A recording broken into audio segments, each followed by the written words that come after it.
الحمد لله رب العالمين والصلاة والسلام على سيد الأنبياء والمرسلين وعلى آله وأصحابه أجمعين۔ امام طحاوی فرماتے ہیں وَلَا يَصِحُّ الْإِيمَانُ بِالرُّؤْيَةِ لِأَهْلِ دَارِ السَّلَامِ لِمَنِ اعْتَبَرَهَا مِنْهُمْ بِوَهْمٍ أَوْ تَأَوَّلَهَا بِفَهْمٍ إذ كان تأويل الرؤية وتأويل كل معنى يضاف إلى الربوبية بترك التأويل ولزوم التسليم وعليه دين المسلمين۔ تو ہماری گفتگو پچھلی چل رہی تھی اور اس کے بارے میں جو امام طحاوی نے جو کلیریفیکیشنز دیے تھے دیدار الہی کے بارے میں، تو اسی کا سلسلہ بھی اور جاری رکھتے ہیں۔ فرماتے ہیں کہ جنتیوں کے لیے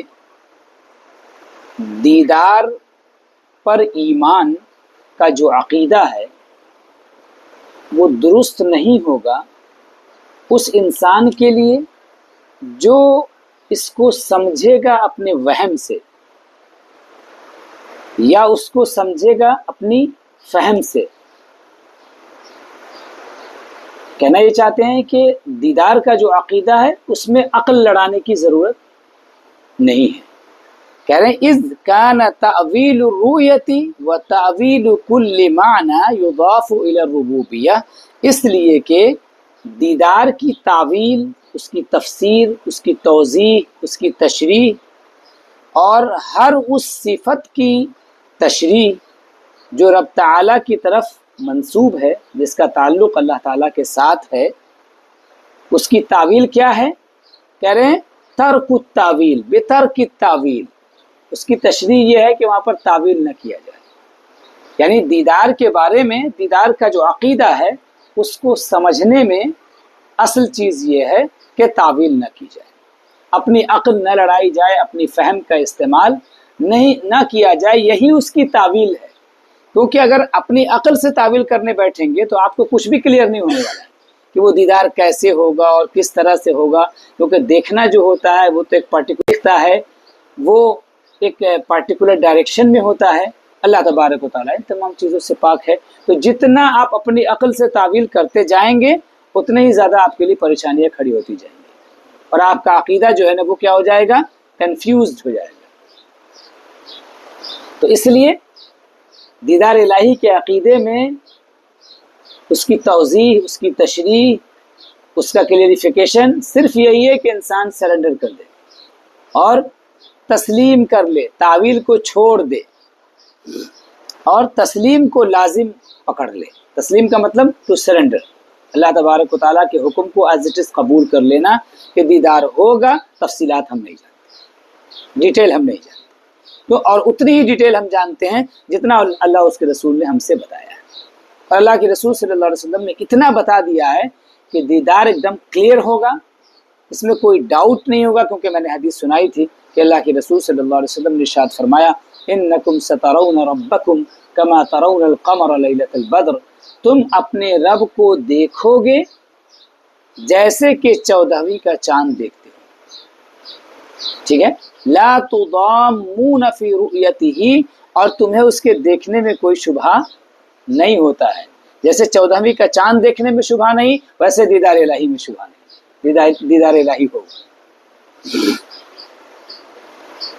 اور چونکہ یہ وہ مقام ہے، اصل میں یہ دیدار الہی کا جو عقیدہ ہے نا، یہ وہ مقام ہے جو قدموں کے لوگوں کے پھسلنے کا مقام ہے۔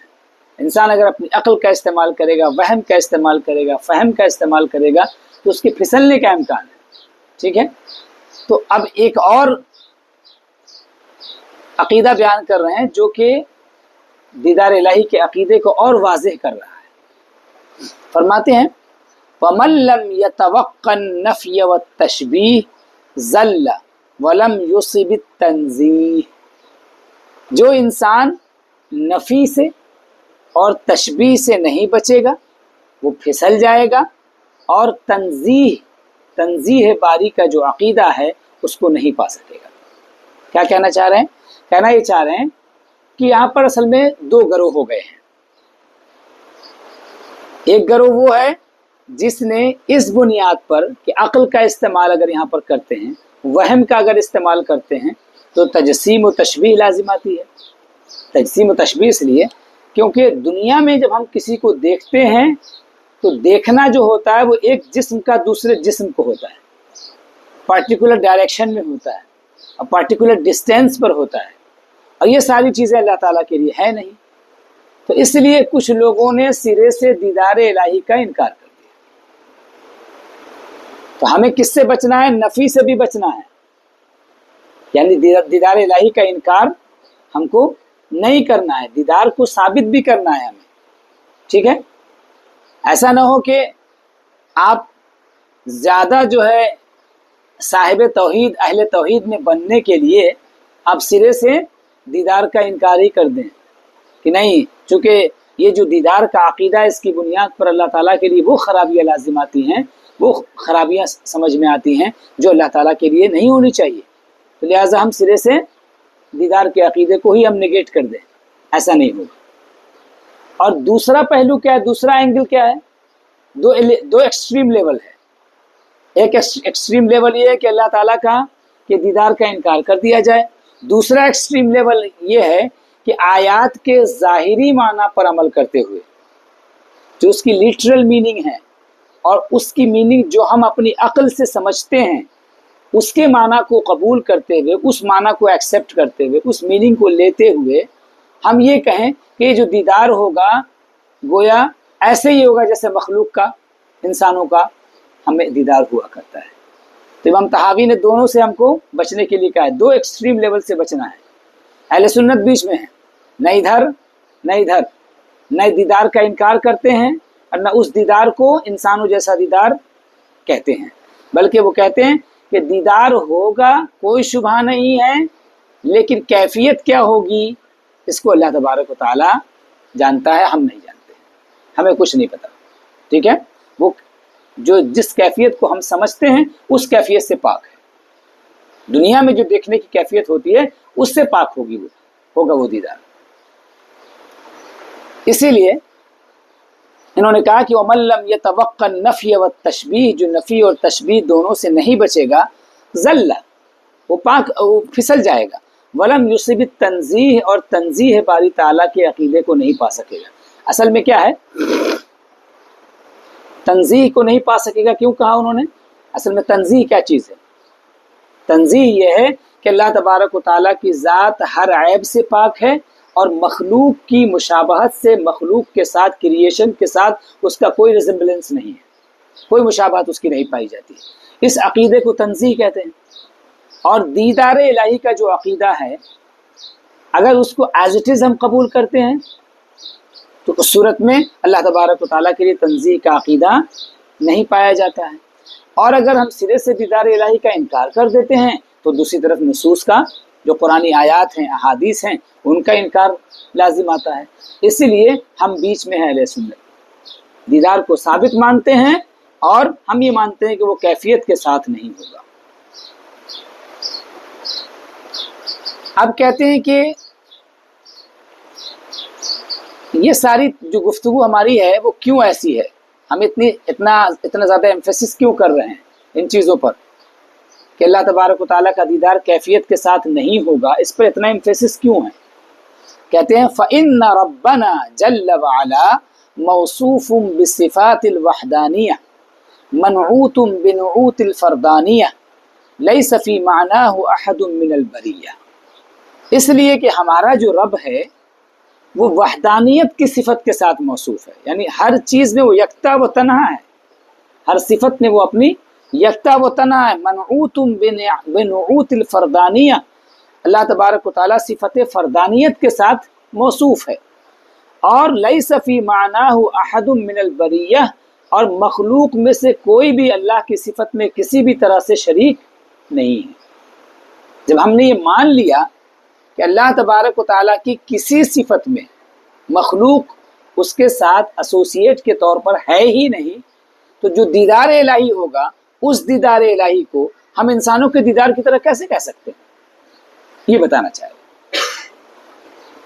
اب یہاں پر تقریباً بات مکمل ہو گئی ہے، لیکن ابھی بھی ایک بات تھوڑی سی اور وضاحت کر رہے ہیں، اور اس میں جو بنیادی عقیدہ ہے تنزیہ باری تعالیٰ کا، اللہ تبارک و تعالیٰ کی تنزیہ کا، کہ اللہ تبارک و تعالیٰ مخلوق کے مشابہ نہیں ہے، اس کو اور کلیئر کرتے ہیں۔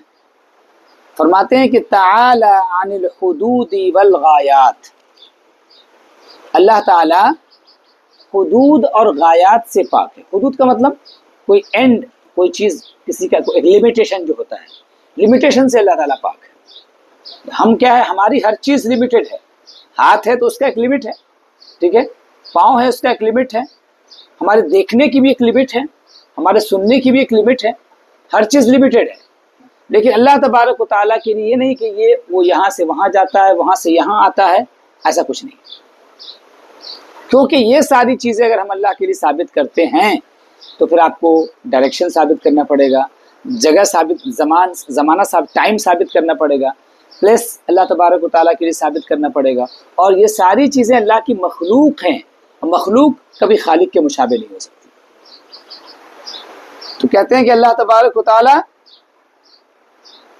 حدود و غایات سے پاک ہے۔ حدود و غایات کا مطلب وہی ہوا، یعنی کہ جو ایک لمٹ، اور لمٹ کے علاوہ کیا ہے کہ اس کے اندر لینتھ ہو یا اس کے اندر تھکنیس ہو، ٹھیک ہے، ان تمام چیزوں سے اللہ تبارک و تعالیٰ پاک ہے۔ والارکان والاعضاء والادوات، اور اللہ تبارک و تعالیٰ ارکان مطلب پارٹس، ٹھیک ہے، اعضاء آرگنس، ادوات انسٹرومنٹ، ٹھیک ہے۔ اللہ تبارک و تعالیٰ، ہم کیا ہے، ہم کوئی بھی چیز، خود ہمارا جسم جو ہے اس میں پارٹس ہیں، آرگنس ہیں، اور بہت ساری چیزیں ہم بطور انسٹرومنٹ اپنے جسم کی استعمال کرتے ہیں۔ اللہ تبارک و تعالیٰ کی ذات میں ایسی کوئی چیز نہیں پائی جاتی ہے، ٹھیک ہے، ان تمام چیزوں سے اللہ تبارک و تعالیٰ پاک ہے مکمل طور سے۔ قرآن و حدیث کے اندر اگر اس طرح کی کوئی چیز آئے گی بھی، اس میں صحیح بھی حدیث ہو یا قرآن کی آیات میں بھی اگر اس طرح کا تذکرہ مل جاتا ہے، تو ہم وہاں پر ان آیات کو یا تو اس کے معنی کو، ہم پہلے بتا چکے ہیں، اس کے معنی کو اللہ کے حوالے کر دیں گے، تفویض والا مسئلہ اختیار کر لیں گے، یا تعویل صحیح کریں گے۔ تعویل صحیح کا مطلب ہم نے بتایا تھا کہ ایسی تعویل، اس کی ایسی میننگ بیان کرنے کی کوشش کریں گے جو عربی زبان کے لحاظ سے، عربک لینگویج کے لحاظ سے، ان کے یوزیج کے لحاظ سے، عربوں کے یوزیج کے لحاظ سے وہ درست ہو، ان کے ہاں اس کو مانا جاتا ہو، اس تعویل کو کنسیڈر کیا جاتا ہو، ایسی تعویل کو ہم قبول کریں گے۔ لا تحویہ الجہات الست کسائر المبتدعات، اللہ تبارک و تعالیٰ کو جو 6 ڈائریکشنز ہیں وہ گھیرے ہوئے نہیں ہیں۔ یہ بات اسی لیے کر رہے ہیں چونکہ دیدار کی جب بھی بات آئے گی، اگر عقل کا استعمال کریں گے ہم، تو ڈائریکشن والی بات بھی وہاں پر آٹومیٹک آئے گی، کیونکہ دنیا میں جب ہم کسی کو دیکھتے ہیں تو پارٹیکولر ڈائریکشن میں دیکھتے ہیں، ٹھیک ہے، اور پارٹیکولر جگہ پہ دیکھتے ہیں، پارٹیکولر ٹائم میں دیکھتے ہیں۔ اللہ تبارک و تعالیٰ چونکہ ان تمام چیزوں سے پاک ہے، اس لیے اللہ کا دیدار بغیر کیفیت کے ہوگا۔ اب بغیر کیفیت کے کیسے ہوگا، یہ سوال درست نہیں ہے شرعی طور پر، چونکہ ظاہر سی بات ہے کہ یہ جو سوال ہے، دیدار کہاں ہوگا؟ جنت میں ہوگا نا، جنت ہی ہم نے نہیں دیکھی، جنت کو ہی ہم نے نہیں جانا، یہ تو غیب سے ہے نا۔ جب غیب سے ہے تو وہاں پر عقل کیسے لڑائیں گے آپ؟ دین میں کچھ باتیں ایسی ہیں جو عقل سے سمجھی جانے والی ہیں، اور کچھ باتیں ایسی ہیں جو عقل سے سمجھی نہیں جاتی بلکہ ایکسیپٹ کیا جاتا ہے، اس کو مانا جاتا ہے۔ اچھا، دنیا کے اندر بھی، سائنس میں بھی بہت ساری چیزیں ایسی ہوتی ہیں تو ان کو مانا جاتا ہے، ان کو سپوز کیا جاتا ہے، ٹھیک ہے، اور اس کے بعد پھر آپ کا سفر شروع ہوتا ہے علم کا، آپ اس بیس پر اپنی بات آگے بڑھاتے ہیں۔ تو اللہ تبارک و تعالیٰ کی ذات کے حوالے سے جو چیزیں ہیں اس میں اللہ تعالیٰ کی ذات چونکہ غیب الغیب ہے، اس لیے اس کی صفات کے بارے میں بھی جب بات ہوتی ہے تو وہ بھی غیب ہے، اور اسی لیے ایمان میں جو سب سے بیسک چیز کیا ہے؟ الذین یؤمنون بالغیب، جو بغیر دیکھے ایمان لاتے ہیں، کچھ نہیں پتہ ہے، بس اللہ تبارک و تعالیٰ نے اپنے رسول کے واسطے سے، قرآن کے ذریعے سے ہم تک پیغام بھیجا، ہمیں بتایا اپنی ذات کے بارے میں، اپنی جنت کے بارے میں، اپنی جہنم کے بارے میں، ہم نے اس کو ایکسیپٹ کر لیا، ہم نے دیکھا نہیں۔ تو لا تحویہ الجہات الست، 6 ڈائریکشن جو ہے اللہ تبارک و تعالیٰ کو گھیرے ہوئے نہیں ہیں، کسائر المبتدعات، جیسے کہ دیگر حادث چیزوں کے اندر پایا جاتا ہے، یعنی جو حادث چیزیں ہیں، جو انوینشنس ہیں، ٹھیک ہے، وہ کوئی بھی چیز ہو وہ ڈائریکشن میں ہوتی ہے، ویسا اللہ تبارک و تعالیٰ کی شان نہیں ہے۔ اس کی سب کی بنیاد کیا ہے؟ بنیاد یہ ہے کہ چونکہ قرآن کریم میں اللہ تبارک و تعالیٰ نے صاف فرما دیا لیس کمثلہ شیء، اللہ تبارک و تعالیٰ کی طرف سے کوئی بھی شے نہیں ہے، گویا مخلوق کریشن کے ساتھ اللہ تبارک و تعالیٰ کی کوئی مشابہت، کوئی ریزمبلنس اس کا نہیں پایا جاتا ہے۔ مخلوق کا خالق کے ساتھ رشتہ بندگی کا ہے، یا مخلوق اور خالق ہونے کا ہے، اطاعت کا ہے، یہ سارے رشتے ہیں، ٹھیک ہے، اور دوسرا اس طرح کا کوئی رشتہ نہیں پایا جاتا ہے۔ یہ دیدار الہی کے سے متعلق جو عقیدہ تھا، اس پر ان ڈیٹیل کہیں سے بھی جو شبہ ہو سکتا تھا، ان تمام شبہات کو دور کرتے ہوئے امام طحاوی نے اپنا عقیدہ کلیئر کر دیا ہے، اور انہوں نے کہہ دیا کہ ہم عقیدہ رکھتے ہیں، آپ رکھتے ہیں نہیں رکھتے وہ نہیں معلوم، ٹھیک ہے، انہوں نے اپنا عقیدہ آپ کے سامنے رکھ دیا ہے، آپ کو اگر سمجھ میں آ رہا ہے تو آپ بھی عقیدہ رکھیے، اور عقیدہ رکھیں گے تب آپ جو ہے مومن کامل بنیں گے۔ بات یہاں پر مکمل ہو گئی۔ اب اس کے بعد ایک اور ذات رسالت سے متعلق ایک اور عقیدہ ہے، حضور کی ذات سے متعلق ایک اور عقیدہ ہے، وہ کیا ہے؟ فرمایا والمعراج حق،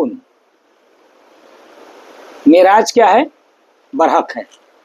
وقد اسری بالنبی صلی اللہ علیہ وسلم، اور حضور کو اسرا کرایا گیا، یعنی رات میں سفر یہ معراج کا کرایا گیا۔ وعرج بشخصہ، اور حضور کے جسم کے ساتھ بیداری کی حالت میں آسمان کی بلندی پر لے جایا گیا، جسم کے ساتھ بیداری کی حالت میں آسمان کی بلندی کی طرف لے جایا گیا۔ ثم الى حيث شاء اللہ من العلا، پھر وہاں لے جایا گیا، اس بلندی کی طرف لے جایا گیا جس بلندی کی طرف اللہ نے آپ کو لے جانا چاہا، ٹھیک ہے۔ وَأَكْرَمَهُ اللَّهُ بِمَا شَاءَ، اور اللہ تبارک و تعالیٰ نے جو چاہا آپ پر انعام فرمایا۔ وَأَوْحَى إِلَيْهِ مَا أَوْحَى، اور اللہ تبارک و تعالیٰ نے آپ کی جانب وحی فرمائی جو وحی فرمائی، ٹھیک ہے۔ مَا كَذَبَ الْفُؤَادُ مَا رَأَى، اور آنکھوں نے جو دیکھا اسے دل نے نہیں جھٹلایا، آنکھوں نے جو دیکھا اسے دل نے نہیں جھٹلایا۔ فصلی اللہ علیہ وسلم فی الآخرۃ والأولی، تو اللہ تبارک و تعالی دنیا اور آخرت میں آپ پر اپنی رحمت کاملہ نازل فرمائے۔ یہاں پر دیکھیے امام طحاوی نے بہت کلیئر کٹ عقیدہ بیان کیا معراج کے حوالے سے۔ اصل میں معراج پر جب گفتگو ہوتی ہے تو علماء نے اس کی جو تفصیل دی ہے، معراج کے عقیدے میں ڈیٹیل جو دی ہے، ایک ہے اسرا۔ اسرا کیا ہے؟ مسجد حرام یعنی کعبۃ اللہ سے لے کر مسجد اقصیٰ تک کا سفر، اس کو اسرا کہا جاتا ہے۔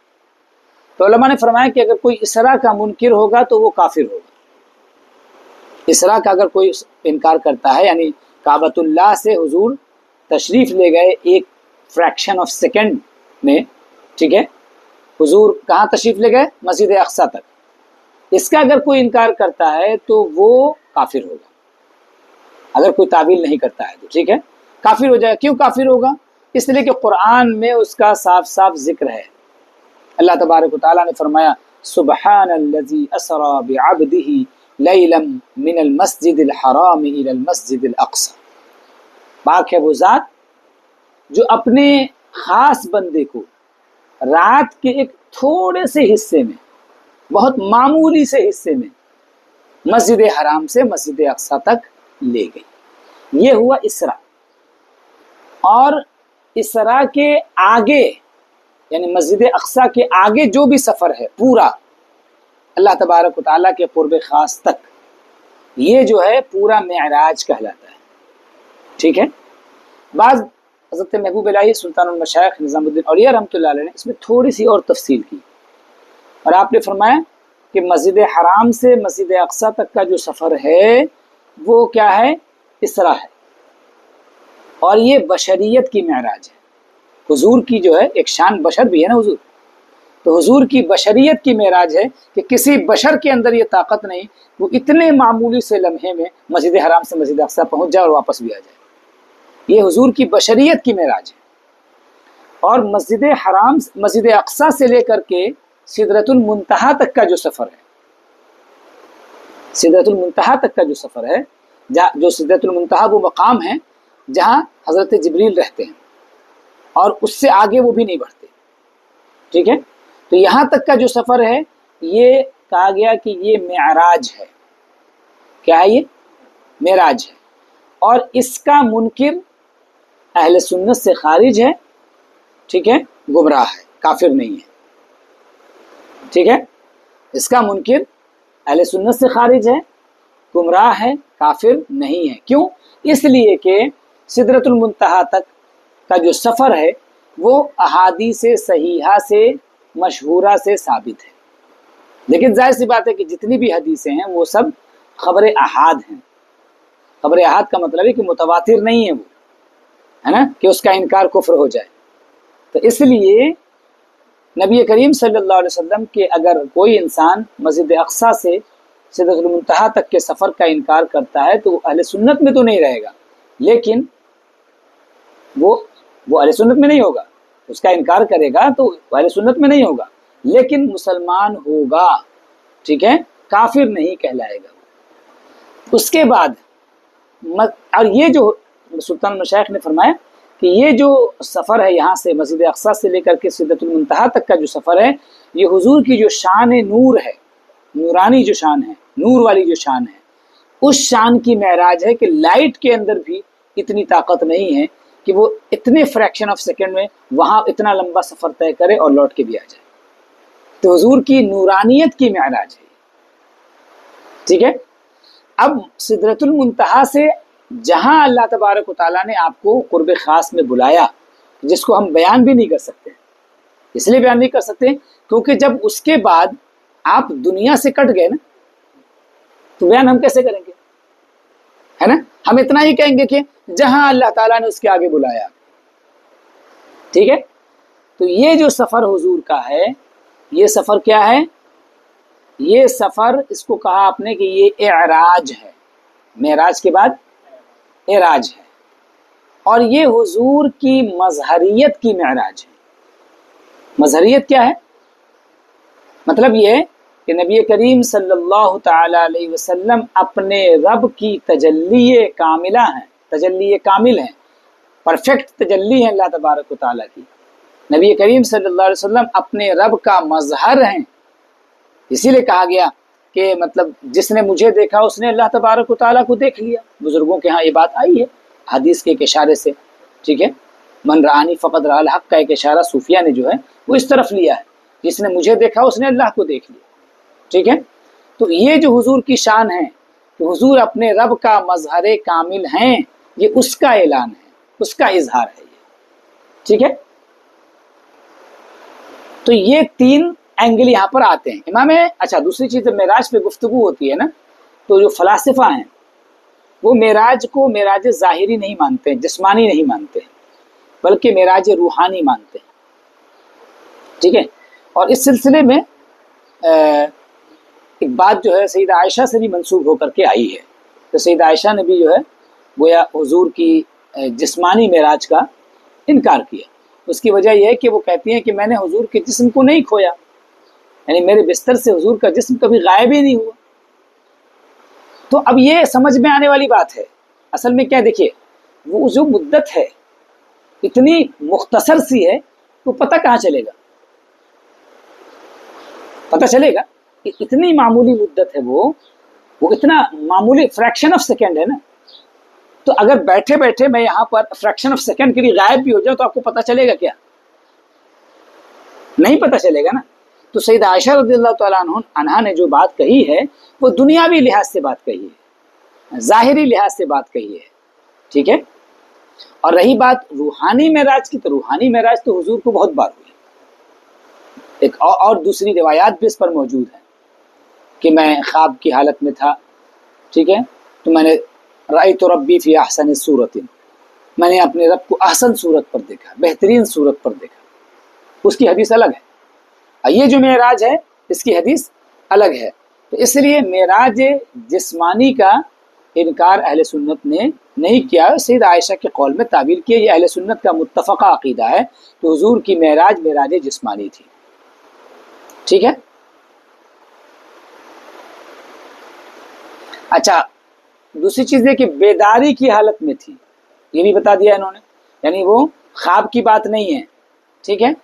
اچھا، تیسری چیز انہوں نے کیا کہی کہ اللہ تعالیٰ اس بلندی تک لے گیا جہاں اللہ نے چاہا. چونکہ مطلق بات انہوں نے کہہ دی ہے، اس کی ڈیٹیل چونکہ احادیث میں بہت تفصیل کے ساتھ چیزیں نہیں آئی ہیں، بس آسمان کا ذکر چونکہ آیا ہے اور سدرۃ المنتہا کی طرف بھی بعض احادیث کی طرف میں اشارہ موجود ہے، تو اس لیے علماء اس کا ذکر کرتے ہیں. باقی مطلق امام طحاوی نے یہ کہہ دیا کہ جس بلندی کی طرف اللہ تعالیٰ نے آپ کو لے جانا چاہا آپ تشریف لے گئے، اور پھر بعض اللہ تبارک و تعالیٰ نے جو آپ پر انعامات فرمائے، ان تمام انعامات پر اجمالی طور پر ہم کو ایمان رکھنا ہے کہ اللہ تعالیٰ نے آپ پر انعام فرمایا، وہ بالکل درست ہے. ایسے ہی اللہ تبارک و تعالیٰ نے آپ کی جانب وحی فرمائی، یہ بھی درست ہے. ٹھیک ہے. کیا وحی ہوئی وہ ہم نہیں جانتے، اللہ تعالیٰ نے ہمیں نہیں بتایا. فَأَوْحَىٰ إِلَىٰ عَبْدِهِ مَا أَوْحَىٰ. ٹھیک ہے. ایسی مَا كَذَبَ الْفُؤَادُ مَا رَأَىٰ.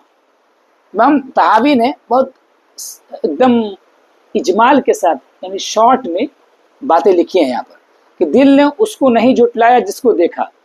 اب دل نے کس کو دیکھا، اس میں چونکہ علماء کے یہاں اختلاف ہو گیا ہے. بعض علماء نے کہا کہ جبریل کو دیکھا، بعض نے کہا کہ رب تعالیٰ کو دیکھا.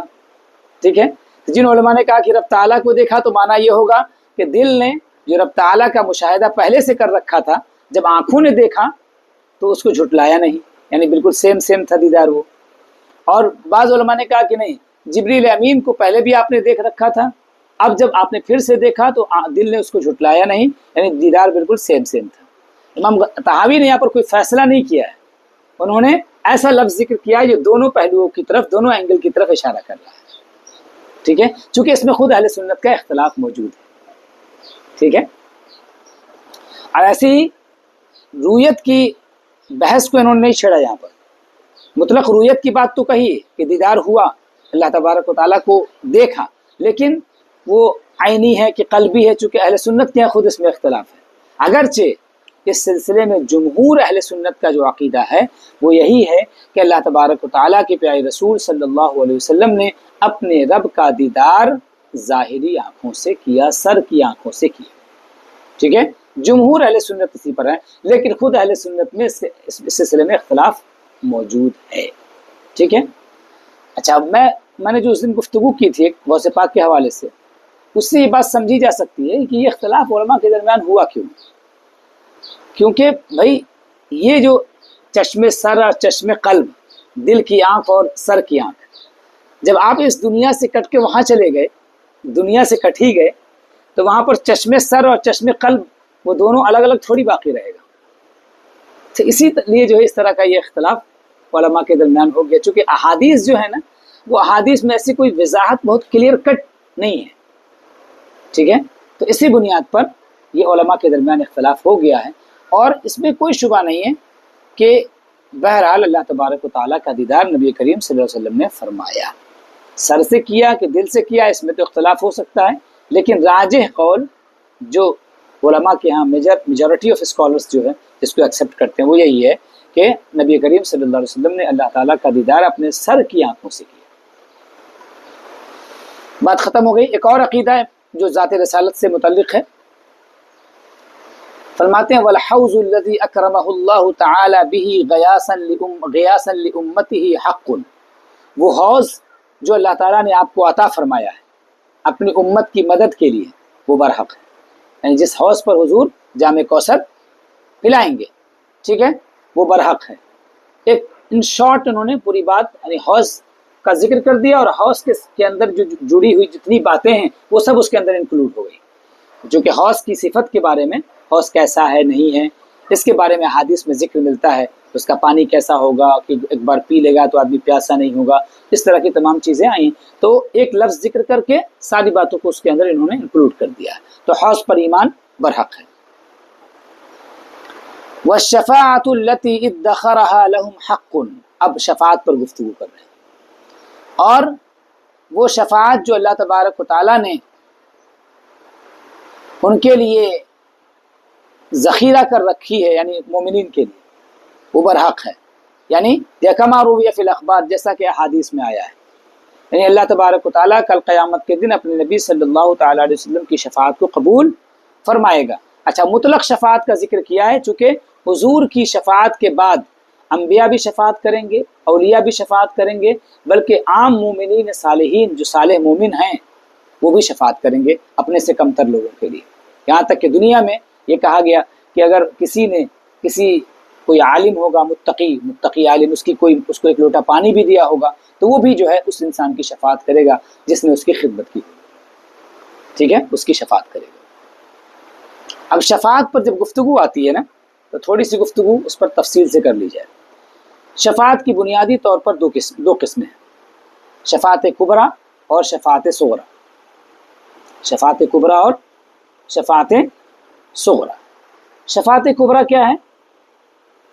شفاعت کبریٰ یہ ہے کہ جب اللہ تبارک و تعالی میدان حشر قائم کر دے گا، سارے لوگ جمع ہو جائیں گے، اور سورج اپنی انتہائی گرمی پر ہوگا، اور اس کی وجہ سے پسینے میں لوگ ڈوبے ہوں گے، کوئی ٹخنے تک، کوئی گھٹنے تک، کوئی کمر تک، کوئی سینے تک، اور کوئی اسی پسینے میں ڈبکیاں لگا رہا ہوگا اپنے اپنے اعمال کے لحاظ سے۔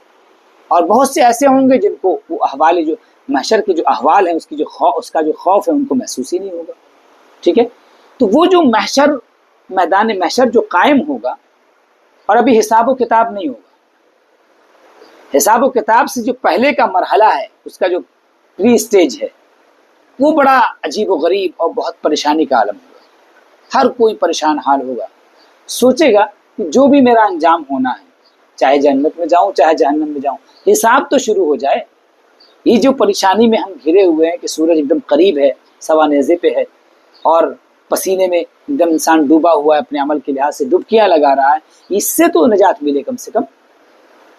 اسی پریشانی کے عالم میں کب تک لوگ رہیں گے یہ کوئی نہیں جانتا، اس کی کوئی تفصیل نہیں ہے، یہاں تک کہ اللہ تبارک و تعالیٰ کسی بندے کے دل میں ڈالے گا، کس کے دل میں ڈالے گا اس کا بھی پتہ نہیں، کسی بندے کے دل میں اللہ ڈالے گا کہ شفیع تلاش کیا جائے، کسی کے پاس جا کر کے عرضی لگائی جائے کہ کم سے کم یہ حساب و کتاب کا سلسلہ تو شروع ہو۔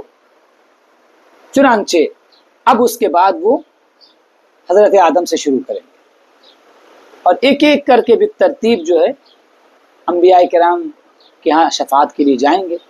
اس وقت سارے انبیاء یہ کہیں گے نفسی نفسی، یعنی انبیاء جو اپنی ان سے لغزشیں ہوئی ہوں گی دنیا میں، حالانکہ ان لغزشوں پہ ان کی کوئی گرفت نہیں ہوگی، لیکن اس دن اللہ تبارک و تعالیٰ کا جلال ایسا ہوگا، اللہ تبارک و تعالیٰ کا غضب ایسا ہوگا کہ اس غضب کی وجہ سے ہر کسی کو اپنی خطا یاد آئے گی، اپنی لغزش یاد آئے گی، اور پریشان حال ہوگا۔ تو سارے انبیاء نفسی نفسی کہہ رہے ہیں، یہاں تک کہ حضرت عیسیٰ کے پاس لوگ پہنچیں گے، حضرت عیسیٰ بھی یہی بات کہیں گے، البتہ وہ رہنمائی کریں گے اور کہیں گے کہ تم لوگ محمد الرسول اللہ صلی اللہ علیہ وسلم کی خدمت میں جاؤ، وہ تمہاری شفاعت کریں گے۔ چنانچہ اب اس کے بعد سارے لوگ نبی کریم صلی اللہ علیہ وسلم کی خدمت میں آئیں گے، حضور کی تعریف و توصیف کریں گے، یا رسول اللہ آپ کی شان یہ ہے، آپ کی شان یہ ہے، آپ کی شان یہ ہے، تو آپ ہمارے لیے شفاعت فرمائیے۔ تو اس وقت نبی کریم صلی اللہ تعالیٰ علیہ وسلم فرمائیں گے انا لہا انا لہا، میں اس کام کے لیے ہوں، میں اس کام کے لیے ہوں، مجھے اللہ تبارک و تعالیٰ نے یہ حق عطا کیا۔ اس کے بعد حضور سجدے میں چلے جائیں گے، حضور سجدے میں چلے جائیں گے، اور کب تک سجدے میں رہیں گے، کتنے ہزار سال تک کچھ پتہ نہیں ہے، ٹھیک، اس کا کوئی پتہ نہیں ہے، حضور سجدے میں چلے جائیں گے۔ اور حدیث میں، مسلم شریف کی بھی حدیث ہے اور بخاری وغیرہ میں بھی اس کا ذکر ہے کہ حضور فرماتے ہیں کہ اس وقت اللہ تعالیٰ مجھ کو حمد کے ایسے الفاظ عطا فرمائے گا، ایسا اسی وقت الہام فرمائے گا، حمد کے الفاظ، اللہ تعالیٰ کی حمد کے اللہ تبارک و تعالیٰ اپنی حمد کے ایسے الفاظ عطا فرمائے گا کہ حضور ان خاص الفاظ کے ذریعے سے اللہ تعالیٰ کی حمد بیان کریں گے، اور اللہ تعالیٰ کی حمد بیان کرنے، ان خاص الفاظ سے اللہ کی حمد بیان کرنے کی بنیاد پر رب تعالیٰ کا جو غضب ہے وہ ختم ہو، رب تعالیٰ کا جو جلال ہے وہ، اس کے بعد اللہ تبارک و تعالیٰ اپنے حبیب سے فرمائے گا کہ یا محمد ارفع رأسک اشفع تشفع سل تعطى، اے محمد، اے حبیب، اپنا سر اٹھائیے، شفاعت کیجئے، آپ کی شفاعت قبول کی جائے گی، اور آپ سوال کیجئے، آپ کو عطا کیا جائے گا، آپ کو نوازا جائے گا۔ اس کے بعد حضور کہیں گے کہ رب اپنے بندوں کا حساب و کتاب تو شروع فرما۔ ٹھیک ہے، اب یہاں سے حساب و کتاب شروع ہوگا، اس کو کہتے ہیں شفاعت کبریٰ، اس کو کہتے ہیں شفاعت کبریٰ۔ یہ شفاعت کبریٰ کا حق کسی کو حاصل نہیں ہے سوائے ہمارے آقا و مولا نبی کریم علیہ الصلوۃ والتسلیم کے، صرف حضور کو یہ شفاعت کبریٰ کا حق حاصل ہے۔ ٹھیک ہے، اچھا، اب یہاں پر ایک سوال ہوتا ہے کہ ڈائریکٹ حضور کے پاس کیوں نہیں بھیج دیا گیا؟ اتنا سارا گھمانے کی ضرورت کیا تھی؟ تاکہ حضور کی عظمت کا اظہار ہو، کیونکہ اگر ڈائریکٹ حضور کے پاس چلے جاتے تو ایک ذہن میں بات ہو سکتا ہے حضرت آدم بھی کر دیتے یہ کام، ہے نا، لیکن سب طرف سے گھوم کر کے آئے نا، اس کا مطلب یہ کہ حضور کی یہ شان ہے کہ لوائے حمد حضور کے ہاتھوں میں ہوگا، اللہ کی حمد کی لوا جو ہے حضور کے ہاتھوں میں ہوگا، ہے نا، تو یہ شفاعت کبریٰ ہے۔ اس کے بعد پھر حساب و کتاب شروع ہوگا، اور حساب و کتاب میں کچھ لوگ تو وہ ہوں گے جو بغیر حساب و کتاب کے، کچھ لوگ جنت میں داخل کر دیے جائیں گے بغیر حساب و کتاب۔ حدیث میں اس کا ذکر آیا ہے، حضور نے فرمایا کہ 70,000 لوگ میری قوم، میری امت کے بغیر حساب و کتاب کے جنت میں جائیں گے، اور ایک روایت میں آیا کہ 70,000 لوگ جائیں گے، اور ہر 1000 کے ساتھ 70,000 جائیں گے بغیر حساب و کتاب۔ بعض روایت میں اس کا ذکر ملتا ہے کہ ہر ایک کے ساتھ 70,000 لوگ بغیر حساب و کتاب کے جائیں گے، یعنی اس کی کل تعداد جو نکالی گئی ہے تو تقریباً مجھے لگتا ہے کہ شاید، مجھے اگر میں خطا نہیں کر رہا ہوں، تو 4,90,00,000 تقریباً کچھ تعداد بنتی ہے۔ اتنے لوگ اللہ کے بندوں میں بغیر حساب و کتاب کے جنت میں داخل ہوں گے۔ ٹھیک ہے، اسی میں وہ ذکر ہے، مسلم شریف کی حدیث ہے کہ جب حضور نے یہ بات بیان فرمائی نا کہ 70,000 لوگ بغیر حساب و کتاب کے جنت میں داخل ہوں گے، تو حضرت عکاشہ ایک صحابی تھے، حضرت عکاشہ کھڑے ہوئے اور عرض کیا یا رسول اللہ، میرا بھی نام اس میں شامل فرما دیجیے جن کو بغیر حساب و کتاب کے جنت میں داخل کیا جائے گا۔ تو حضور نے فرمایا کہ اوکے، ٹھیک ہے، تم کو بھی شامل کر دیا گیا۔ اس کے بعد ایک اور صاحب کھڑے ہوئے، تو حضور نے کہا کہ اب سیٹ فل ہو گئی، تم سے پہلے عکاشہ جو ہے سبقت لے گئے۔ اصل میں یہ کامن یہ نہیں، پھر سلسلہ شروع ہو جاتا ہے نا، تو اس پر علماء نے بہت الگ الگ باتیں کی ہیں کہ کیوں ان کو منع کر دیا، مختلف باتیں آئی ہیں، خیر۔ تو بہرحال جو ہے 70,000، اچھا، اس میں کچھ لوگ وہ ہوں گے جن کا حساب و کتاب ہوگا، اب وہ حساب و کتاب ان کے بعد جو ہے بڑی آسانی کے ساتھ جنت میں جائیں گے، ٹھیک ہے۔ کچھ وہ ہوں گے کہ جو اب یہاں پر جو ہے شفاعت جو حضور کی ہوگی نا، وہ کئی طرح کی ہوگی، شفاعت کئی طرح کی ہوگی۔ ایک تو یہ کہ ابھی جہنم میں گئے نہیں، جانے سے پہلے ہی ان کے اعمال میں کوئی کمی ہوگی تو حضور کی شفاعت کام آ جائے گی اور وہ جنتیوں میں شمار کر دیے جائیں گے۔ کچھ وہ ہوں گے جن کو جہنم کے قریب لے جایا گیا ہوگا، وہاں سے وہ واپس کر دیے جائیں گے حضور کی شفاعت سے۔ کچھ وہ ہوں گے جو جہنم میں ڈال دیے جائیں گے۔ اب ڈال دیے جانے والوں میں بھی الگ الگ ٹائمنگ کے لوگ ہوں گے، کچھ تھوڑے سے ٹائم کے لیے، کچھ لمبے ٹائم کے لیے، لیکن بہرحال جو ہے حضور نے اتنا فرمایا کہ شفاعتی لأہل الکبائر من امتی، میری شفاعت میری امت کے گناہ کبیرہ کرنے والوں کے لیے، یعنی جو گناہ کبیرہ کے مرتکبین ہوں گے، گناہ کبیرہ کرنے والے ہوں گے، ان کو بھی حضور کی شفاعت سے حصہ ملے گا، یہاں تک کہ حضور کی شفاعت کا سلسلہ ایسے ہی جاری رہے گا، لوگ جہنم سے نکالے جاتے رہیں گے اور جنت میں داخل کیے جاتے رہیں گے، یہاں تک کہ حدیث میں آتا ہے کہ اللہ کے رسول صلی اللہ تعالی علیہ وسلم ہر اس شخص کو جہنم سے نکال لیں گے جس کے دل میں ذرہ برابر بھی، رائی کے برابر بھی ایمان ہوگا، بلکہ رائی سے کم بھی ایمان ہوگا، اس کو نکال لیں گے حضور، ٹھیک ہے۔ اس کے بعد حضور پھر سجدے میں جائیں گے، اور اس کے بعد پھر اللہ تبارک و تعالیٰ سے عرض کریں گے کہ مولا جو تجھے صرف ایک جاننے والے ہیں ان کو بھی بخش دے، جو تجھے ایک جاننے والے رہے ہوں ان کو بھی بخش دے۔ چنانچہ جب اس مقام پر حضور آئیں گے نا تو اللہ تبارک و تعالیٰ فرمائے گا کہ اے حبیب یہ آپ کا مقام نہیں، یہ میرا مقام ہے، چونکہ توحید کا تعلق اللہ کی ذات سے ہے نا خالص۔ جو آپ کی امت کے لوگ تھے وہ تو بخش دیے گئے، اہل توحید جو ہیں ان کو اللہ تبارک و تعالیٰ، پھر حدیث میں آیا ہے کہ اللہ تعالیٰ جو ہے وہ 3 لپ جہنم سے نکالے گا۔ لپ سمجھتے ہیں اس کو، لپ کہتے ہیں۔ یہ سب چیزیں متشابہ ہیں، ٹھیک ہے، جو ابھی ہم بتا رہے ہیں، یعنی اپنی عقل سے اس کو نہیں سوچنا ہے، بس اللہ تبارک و تعالیٰ کی رحمت کی ایک مقدار کو بتانے کے لیے حضور نے لپ کا ذکر کیا ہے۔ تو 3 لپ اللہ تبارک و تعالیٰ جہنم سے نکالے گا اور ان کو جنت میں داخل فرما دے گا۔ اب وہ اللہ تبارک و تعالیٰ کے لپ میں کتنے آئیں گے وہ ہم نہیں جانتے، ٹھیک ہے، اس کی کوئی مقدار نہیں بتائی گی۔ اتنی بات ضرور ہے کہ اللہ کی رحمت وسیع ہے، اللہ تبارک و تعالیٰ کی رحمت اس کے غضب پر سبقت لے گئی ہے۔ کون کون بخشا جائے گا ہم نہیں جانتے، ٹھیک ہے۔ تو وہی فرمایا کہ وَالشَّفَاعَةُ الَّتِي ادَّخَرَهَا لَهُمْ حَقٌّ، وہ شفاعت جو اللہ تبارک و تعالیٰ نے ان کے لیے جمع کی ہے وہ برحق ہے، جیسا کہ احادیث میں اس کی تفصیلات موجود ہیں۔ یہاں تک کہ میں نے ذکر کیا تھا نا کہ ناقص بچہ وہ بھی شفاعت کرے گا، جو ماں کے پیٹ میں ضائع ہو جاتا ہے وہ بھی شفاعت کرے گا اپنے والدین کو جنت میں لیے بغیر، وہ جنت میں نہیں جائے گا، ہے نا۔